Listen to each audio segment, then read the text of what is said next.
Hey guys, Kim Jong Lee here, and I'm back with another online commentary battle for Rome Total War. This time is a little bit different. I'm playing in an FFA. It is CWB rules, and I've taken the Macedonians. We have Crateros here with the Armenians. We have the Shadows Harbinger here with the Egyptians. Sippy with the Julia Romans, and Cody Ray with the Brutii Romans. So I guess I'll just go through an explanation of kind of why I brought Macedon. I initially picked the Scipii Romans, but after looking at what some of these other guys picked, I switched to Macedon, and I brought this army here with no archers in it, and that's for a specific reason. In regular CWB 1v1s, it's very normal to bring 6 archers or something like that. So you can see that, like, what Cody Ray's done or what Sippi's done is very typical, and it's very normal. So the fact that I haven't done that means I'm going into this with a kind of different approach to a regular CWB game, and that's for a number of reasons. So I switched from Rome to Macedon because I wanted to go with the strategy, which was kind of just a very heavy infantry and cavalry build that would just let me rush someone down and push really aggressively. And this is because I think this will be more effective in an FFA setting rather than a 1 versus 1 setting, and that's mainly because in a 1 versus 1, this kind of army where you have a lot of archers and a lot of cav works really well because you can skirmish, you have the entire map to work with, you can run wherever you want and force your opponent to chase you around. But that's less likely to work on an FFA because there's more than 2 players, there's 5 players in this case. So you can run around, but you're very likely to get caught by someone else, and that makes that kind of strategy a lot more risky and a lot less controllable. So I went for this strategy hoping to just get a quick knockout. It is scored, so you do want to basically get that early knockout on a player you think is kind of weaker than the rest. You want to get that early knockout, kill some of those high value units like these cataphracts here, and then kind of refocus your guys. So I'll just play it now. I do this pretty quickly.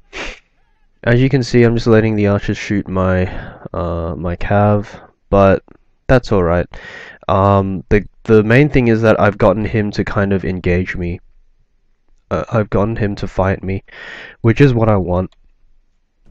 I've targeted Armenia very specifically because I felt like my build would beat Armenia with these 4 pikes especially.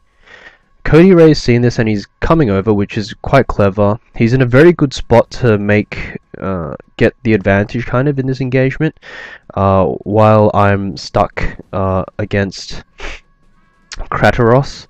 It's actually quite fortunate that Cody Ray deployed a bit further away, because that means he's going to have to take longer to get here. I'm screening with these 2 pikes, and that's really important, because without these 2 pikes, these cav units would have gotten a very clean engagement on some of my cav units here, and that would have been bad for me. So I've managed to kill about 2 cataphracts, and I've pulled out, but some of my units get caught here in the back, which is unfortunate. I did order them to get out of there, but they were a bit slow, I guess. My general is down, but that's fine. I'm doing fairly well. Cody is now walking. If I were him, I'd be running, because there's some very nice free kills kind of here, and you can potentially get more after an engagement or 2. Crateros now trying to rout some of these infantry units. He does smack his cav into some of the pikes though, so I do get a few kills there, and this has allowed me to kind of get a nice engagement, a nice charge into some of these cav units here. So I do kill a fair few of these cataphracts. These cataphracts are going to be really good towards my score at the end. That's why I really want to target them down. The quality of the cataphracts just makes them a very high value target, and the squad resolution seems to value quality like very heavily. So I'm quite keen on just killing these guys. I'm surprised Cody hasn't made use of any of this at all. He's just kind of stood around there for a while, but if I were him, I'd be getting this cav here ASAP, because there's some really nice kills here. My companion cav, very high value. My royal pikes are very heavily upgraded as well. Two of them are gold and two of them are silver gold. So those are quite expensive. But I've pretty much routed all of Kratoros's cav at this point. So I'm just going to be chasing these archers down at this point.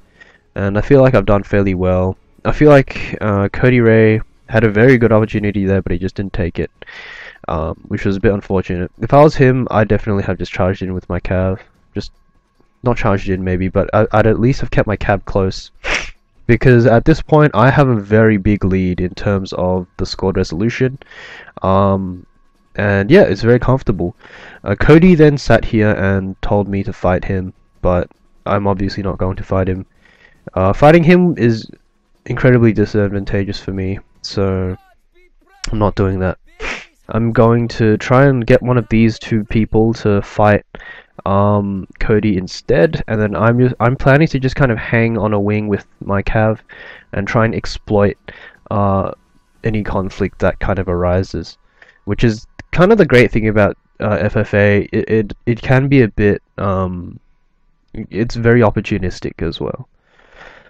So I have a very solid lead now in terms of the squad resolution. So I can play it safe, I can afford to just kind of sit around.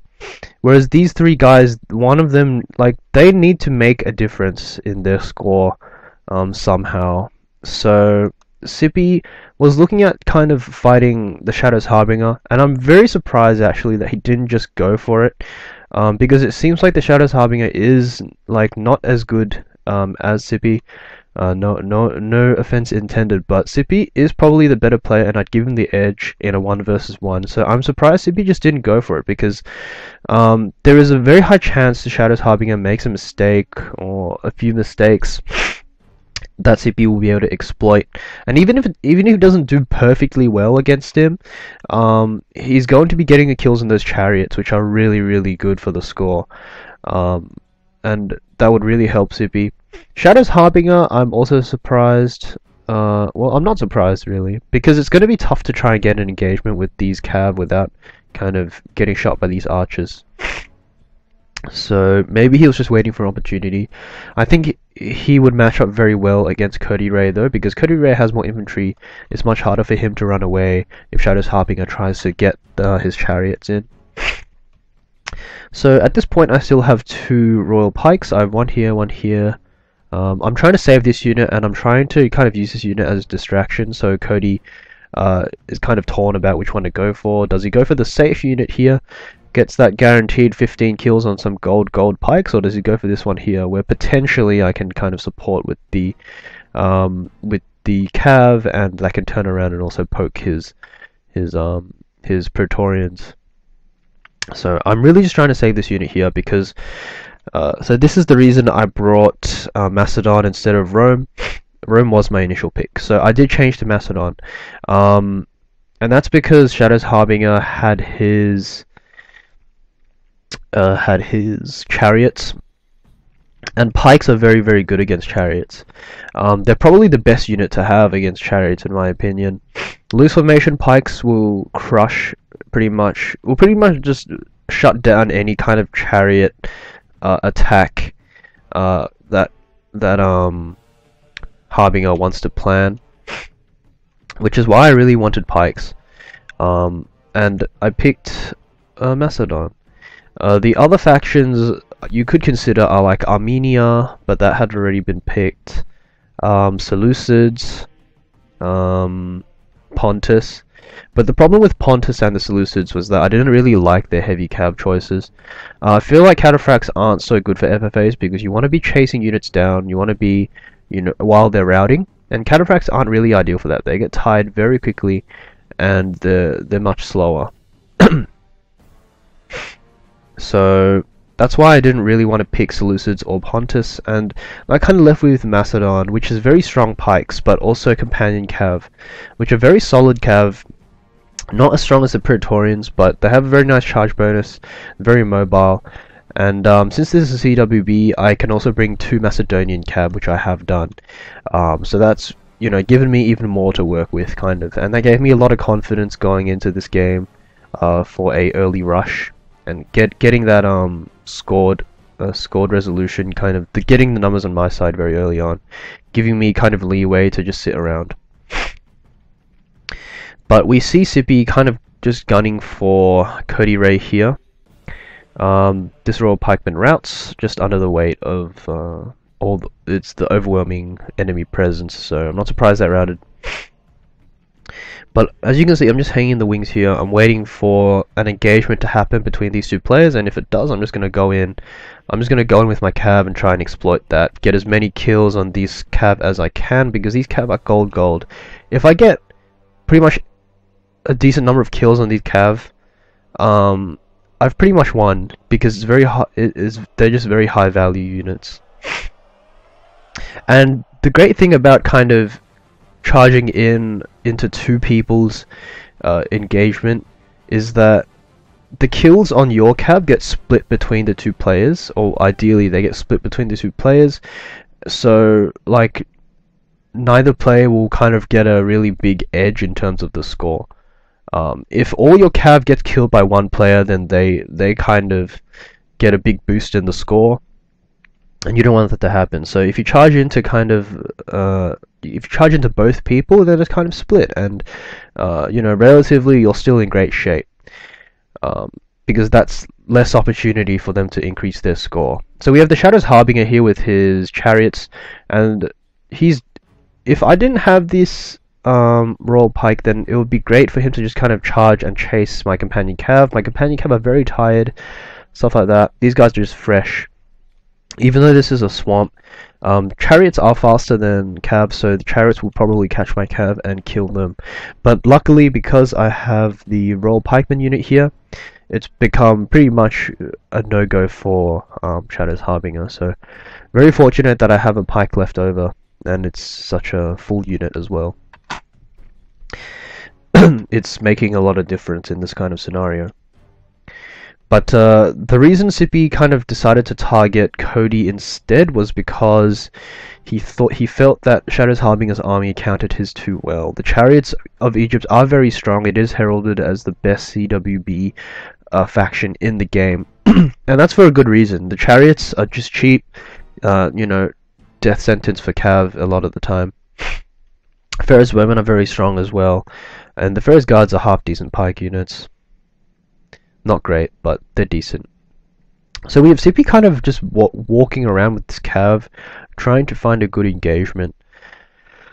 He has 8 cav, and I'm kind of surprised he isn't just trying to go for it, because the longer he waits, the more of his cav is just getting shot by the archers, which is clearly not what you want. And all his archers have been picked off by the Shadows Harbinger. I feel like Sippy could probably have taken a bit more time with kind of the retreat over here, but he made the judgment call that maybe he was just too outgunned by the chariots and he just left all those archers. You can still make a dent with these cav here, so if I were him, I'd definitely want to be trying something. But again, I feel like his best opportunity was when he was alone over here with the Shadows Harbinger. I feel like he had pretty good chances there.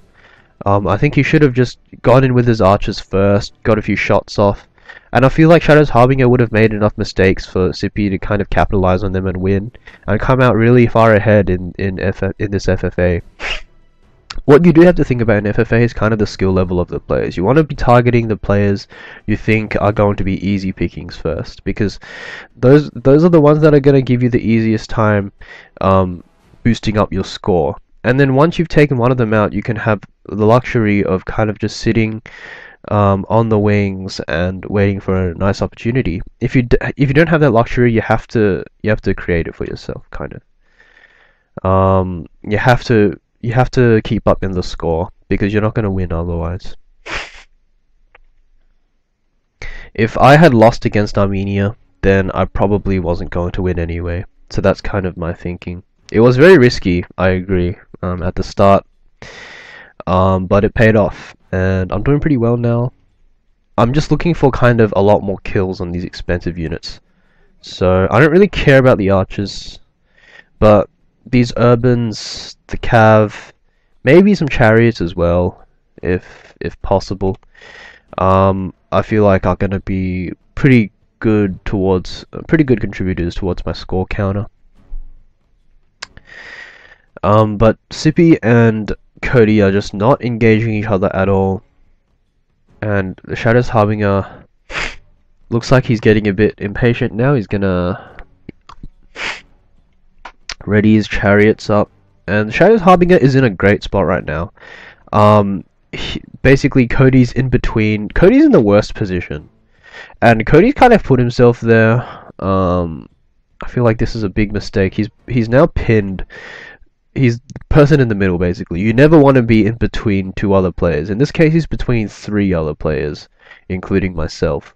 So this is a pretty horrible spot. And if I was him, I'd probably have tried to rotate out towards this side over here, so that I wouldn't be in between three players, because this is a terrible position. You want to have positional advantage. You don't want to be at a positional disadvantage in an FFA, because that just makes you very, very exploitable. As you can see, I'm getting a little bit surrounded here, so I'm feeling a bit uncomfortable, but I can always just run away. It is definitely a possibility. But Cody is in the worst position. He's surrounded by three players, and his hope of escape just got closed off by the Shadows Harbinger.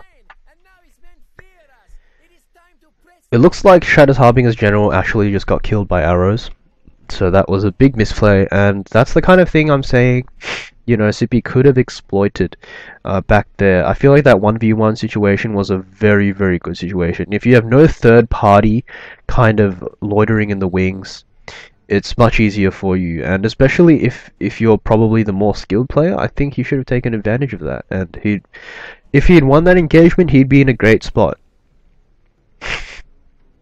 But yeah, I think the person losing in the score the most right now is probably Sippy, because Sippy hasn't really gotten anything meaningful. He's had all his archers just killed for free, essentially, and all he's got is this 8 cab, which can really make a dent, but he's gonna have to, use them very well. So yeah, apart from the Armenian player, which I knocked out very early on, Sippy is in the worst spot. Sippy might even be in a worse spot than the Armenian player right now, because at least the Armenian player got kills, got meaningful kills on my companions. But we're going to see an engagement here. Shadows Harbinger throwing a lot of these chariots in, but kind of not enough mass, not enough chariots. And he's kind of sending them in sporadically, and some into the infantry, which is not what you want. You want them to go to the cavalry. Yeah, the chariots have done work though, so that's some kills for the Shadows Harbinger. These archers are gonna be, eating up a lot of these units here. A lot of these cav have been shot. And there is still some chariots still going here. So yeah, and Sippy again has just backed off and not gone in. So he really should have gone in there. This was actually a great opportunity for him to go in. I was a bit far away, unfortunately, so I wasn't able to take advantage of that, but I probably wouldn't have taken advantage of that anyway because Sippy was waiting. So if I had gone in, I feel like Sippy would have gone in and just taken a lot of kills. So I'm waiting for Sippy to go in now. I feel like he's in a great spot, but he doesn't go for it, and Cody Ray regroups, and Sippy's just let like 3 urbans stop him from getting a lot of nice kills, which I feel is unfortunate. Shadows Harbinger has not much left now. All the chariot kills that Sippy could have gotten have been taken by Cody Ray, but Sippy's gonna go for kind of this blob here now, and this is pretty high value, so it is quite nice. If Sippy can kind of take all this out and then take out all of these guys, he can definitely boost up his score quite substantially. But I'm gonna go in as well. I feel like this is the kind of the engagement I've been waiting for. And you know, I feel like this is a good opportunity for me. But Sippy runs away, so I was a bit slow on that. Definitely, I could have probably moved a bit closer and gone more kills. But I do get a lot of urbans here with the charge, so that's nice. I get some Praetorian Cav of Cody Rate as well, so that's a benefit of not just taking straight up one-on-ones in FFA. You can you can find opportunities like these and get a lot of nice score going. So CB comes in with the counter charge. A lot of my companions got stuck, which is quite unfortunate. I have this Royal Pike coming in, and again, it's proving to be very useful. It's pretty much just saved a lot of my cav and stopped Sippy from pursuing them. And I'm going to get some no, I'm not going to get anything caught there, but I'm going to be able to kind of charge a lot of my cav into Sippy's Praetorians under cover of my Royal Pikes, which is really beneficial. And really netting me a lot of these Praetorian kills, which I'm after. So getting my pikes down, and this is really good. I'm getting a lot of Praetorian kills here. The Ferrous Bowmen are in here as well, but they're not going to be getting as many kills as my pikes or my companion cav. A nice chariot charge here from Shadow's Harbinger though. Gonna net a lot of Praetorians there with just 2 chariots. And now the Pharaoh's Bowmen are going to engage my Royal Pikes. Which my Royal Pikes should win. I still have 2 cav units left, but they are very depleted. So all I'm going to use this cav for now is just chasing enemy units. Trying to chase them off the map. And yeah, Sippy is just going to be killing a lot of these Ferrous Bowmen. So in the end, I've pretty much put myself in a very good position. I've targeted down the high value units, so I've gotten a lot of kills on things like Cataphracts and Praetorians.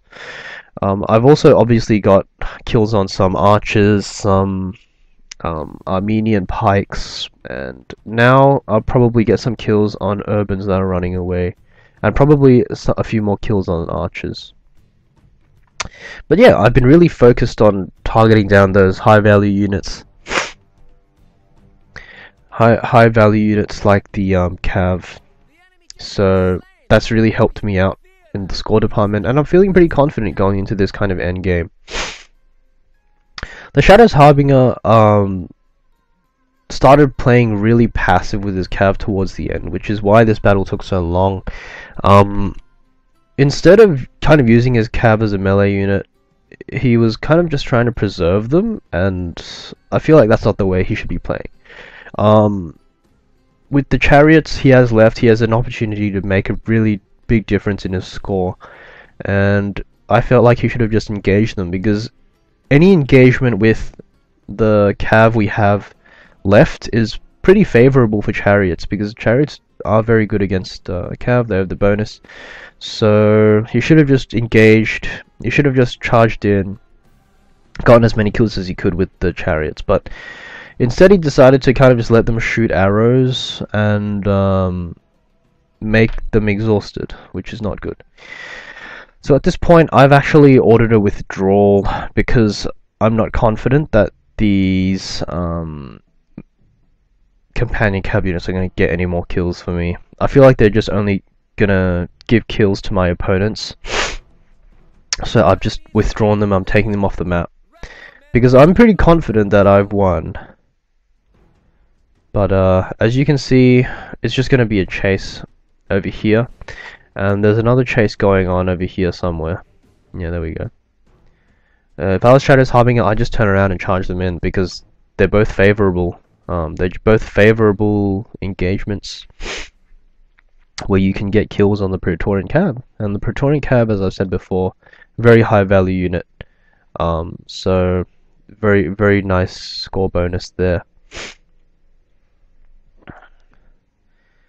Finally, it's been caught.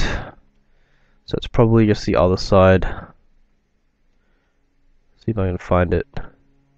Here it is.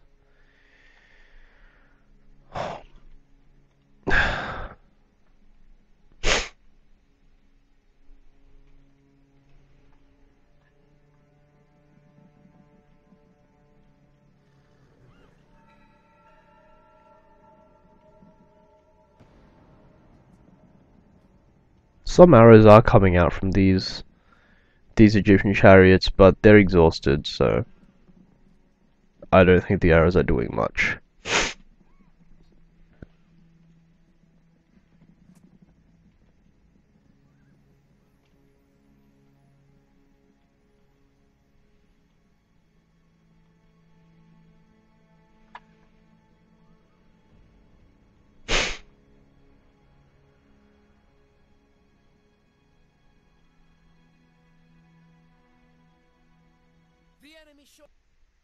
So, it was a win for me, but that was thanks to kind of my early game success against Kratoros.